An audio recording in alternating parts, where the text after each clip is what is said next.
ఇక్కడ కుక్కట్పల్లికి వచ్చాడన్న విషయం ఎప్పుడు తెలిసింది? అసలు మీరు వెళ్ళినప్పుడు అతను ఎలాంటి పరిస్థితిలో ఉన్నాడు? ఏంటి అసలు?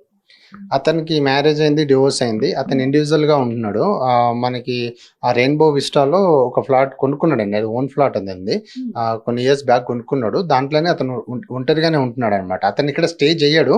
ఆయన వేరే కంట్రీస్ కంటే చాలా డిఫరెంట్ కంట్రీస్ కంటే యూఎస్ఏ గాని, సింగపూర్ గాని, నెదర్లాండ్ ఆయన ఇప్పుడు Indian citizen no more Indian citizen. Is no more Indian citizen అనమాట.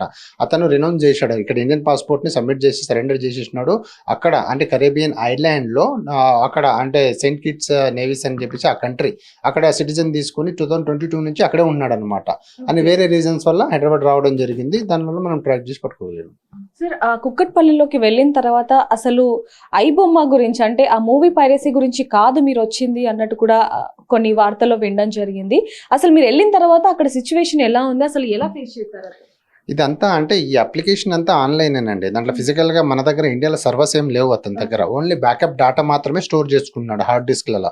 అంతే తప్ప అతనికి ఇక్కడ ఏం లేదు. అంతా ఆన్‌లైన్‌లోనే. మూవీ అప్‌లోడ్ చేయడం కూడా ఆన్‌లైన్‌లోనే.